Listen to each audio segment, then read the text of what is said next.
Bonjour à tous, bienvenue dans cette nouvelle vidéo. Aujourd'hui, on va voir l'actualité de la semaine, comme d'habitude. Donc, si vous n'êtes pas abonné à la chaîne, un petit abonnement, ça coûte rien et ça permet de référencer la chaîne.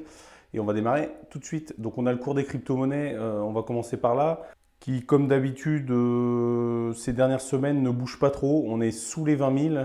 C'est pas très positif à court terme. Bien évidemment, à long terme, je reste haussier sur les cryptos. Je ne sais pas si on a touché le fond. Là, pour l'instant, on est vraiment dans une stagnation. On est entre 19 et 21 000. On bouge pas trop. Donc à voir. Là, on est à la rentrée. Donc les institutionnels, toutes les grandes sociétés vont reprendre. Donc il va y avoir peut-être un petit peu plus de volatilité. Mais pour l'instant, on n'est pas on est sur un marché qui ne bouge pas. On a juste l'ADA qui prend 6,51% parce que je crois qu'ils vont avoir une mise à jour bientôt. Donc c'est peut-être voilà, un petit peu de spéculation là-dessus. Donc on va passer tout de suite à l'actualité. Donc, dans l'actualité de la semaine, on a le fondateur de l'échangeur Todex qui a été arrêté. Il a été arrêté en Albanie. C'est monsieur Farouk Fatih Ozer. Il encourt une peine de prison à vie pour avoir estorqué en fait 2 milliards. Faut savoir que Todex c'était une plateforme d'échange comme Binance, Coinbase, Crypto.com et en fait il est parti avec la caisse, avec les fonds de ses utilisateurs, plus d'une centaine de milliers d'utilisateurs et donc il est parti avec 2 milliards de dollars. Il a été retrouvé et il risque une peine de 40 000 ans, hein, donc une peine à vie. Selon la justice turque, donc on va dire une bonne nouvelle que ce monsieur se soit fait attraper. On a le cofondateur de Reddit, Alexis Ohanian, qui prévoit d'investir 177 millions de dollars dans les crypto-monnaies. Donc on peut voir que malgré le marché baissier, les personnes qui ont du cash, des liquidités, n'hésitent pas, que ce soit les sociétés ou les grands investisseurs, à rentrer fortement. Donc il confirme son intérêt pour les actifs cryptographiques et plus largement pour le Web3. Alors là, on a une news qui est pour moi très importante. C'est que selon un dernier rapport, 4% de la population mondiale posséderait désormais des crypto-monnaies. Donc comme je vous dis à chaque fois sur la chaîne, pour certains ça peut paraître beaucoup. Alors c'est peut-être beaucoup sur une technologie qui a que 10 ans, qui a une dizaine d'années, puisque le Bitcoin, je le rappelle, est arrivé en 2009, donc il y a un petit peu plus de 10 ans maintenant.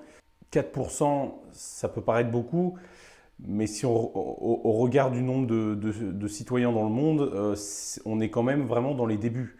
Donc imaginez juste une adoption à 50% ou 60-70% comme peut l'être Internet aujourd'hui. On aura forcément un marché des cryptos qui serait valorisé d'autant plus. Et c'est ce vers quoi on va tendre. Alors après savoir quelle crypto va perdurer dans le temps et lesquelles vont s'écrouler, voilà, il y en aura plein qui vont naître et mourir.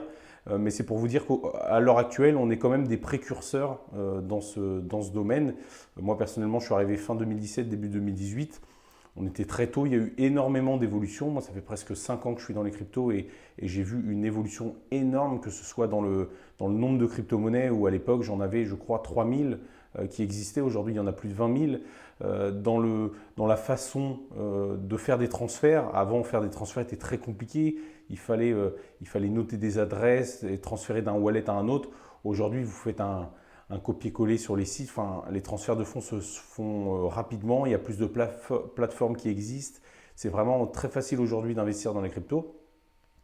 Et donc, tout ça va dans le sens de la démocratisation. Et on peut voir que dans le rapport, on voit que la France se classe 19e au monde, donc dans le nombre de personnes qui possèdent des cryptos. Donc on va dire que c'est plutôt pas mal. Mais on est quand même un petit peu loin, 19e pour un pays comme la France qui est un pays riche. C'est vrai que voilà, on est quand même très très frileux de crypto et d'investissement en général. Mais après, on n'est pas non plus à la rue complet, hein. Voilà, on est 19e. On peut voir là, il y a une carte justement où on voit qu'en Amérique du Nord, il y a 51 millions de personnes qui en posséderaient. En Amérique du Sud, 27 millions. On peut voir que l'Europe, malgré sa superficie voilà, un peu moins grande, fait quand même 43 millions par rapport à l'Amérique du Nord, vous voyez, qui est beaucoup plus grand, avec plus de population et qui fait 51 millions. Donc on est plutôt bien placé. Il y a l'Océanie un petit peu en retard, mais après c'est C'est un continent qui est beaucoup plus petit, donc bien évidemment ils ne peuvent pas faire comme les Asiatiques par exemple, forcément il y a moins de population, mais voilà, c'est pour vous dire un petit peu la répartition. Donc voilà, moi je trouve quelque part une bonne nouvelle et qui nous montre surtout qu'on est vraiment au tout début. On a le PDG de MicroStrategy, Michael Saylor, qui est poursuivi aux États-Unis pour évasion fiscale. Donc pour ceux qui ne savent pas, MicroStrategy, c'est une société américaine de logiciels informatiques. Son ancien PDG, Michael Saylor, qui gérait l'entreprise, est un Bitcoin maximaliste. Donc lui, il croit énormément alors dans les cryptos, mais surtout dans Bitcoin. Hein, il ne croit pas dans les autres. Lui, c'est vraiment Bitcoin ou rien pour sa part. Et sa société, en fait, MicroStrategy, a acquis sur sa volonté énormément de Bitcoin. Donc c'est la société au monde qui possède le plus de Bitcoin. Et il s'est même, Michael Saylor, détaché de son entreprise MicroStrategy pour se consacrer uniquement à l'acquisition de Bitcoin au sein de la société MicroStrategy. Donc il a laissé son poste de PDG pour se consacrer à ça. Donc c'est pour vous dire à quel point il est maximaliste dans son approche. Et là, on apprend qu'il est justement poursuivi aux États-Unis pour évasion fiscale parce qu'apparemment, personnellement, il aurait pas payé des impôts par rapport en changeant d'État aux États-Unis. Voilà, enfin, je vous laisse lire l'article, mais pas une bonne nouvelle pour lui. On a Crypto.com qui se retire d'un accord à 495 millions de dollars. Donc c'est un accord qui devait porter sur 5 saisons, qui permettait à Crypto.com en fait de pouvoir faire de la pub un peu partout dans les compétitions de Champions League, donc c'est-à-dire autour des stades, sur des banderoles, éventuellement dans des publicités, enfin un petit peu partout de tout ce qui concerne la Ligue des Champions, publicité à la télé avant les matchs ou des choses comme ça. Et on peut voir que Crypto.com, comme le dit l'article, c'est le retour en arrière, l'annulation de dernière minute qui rentre dans l'histoire, hein, puisqu'il n'y a jamais eu d'annulation aussi tardive. Crypto.com évoque plutôt un problème de régulation des autorités des pays différents, puisque ça concerne un peu tous les pays d'Europe, la Ligue des Champions. Et apparemment, ce serait la raison invoquée. Voilà, on a un peu du mal à y croire. On pense aussi beaucoup que c'est plutôt par rapport au marché baissier, au bear market qu'on connaît actuellement, où Crypto.com fait forcément beaucoup moins de rentrées d'argent, comme toutes les plateformes d'ailleurs, hein, parce que les gens se désintéressent des cryptos et en achètent beaucoup moins.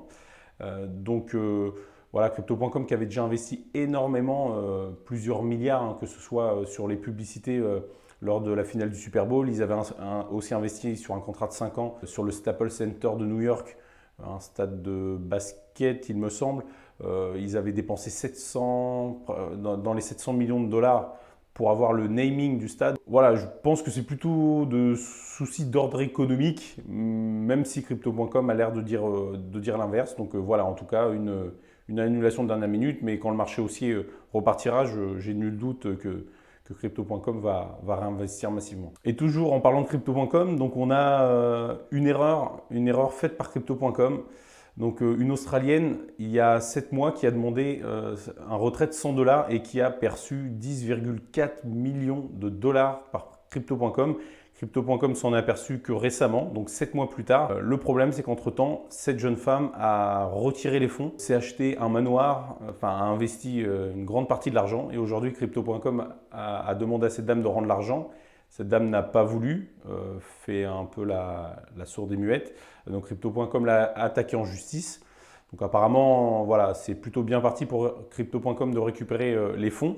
Mais voilà, la justice a ordonné à cette dame, cette Australienne, de rembourser, de vendre son manoir pour pouvoir rembourser Crypto.com. Lui a même infligé 10%.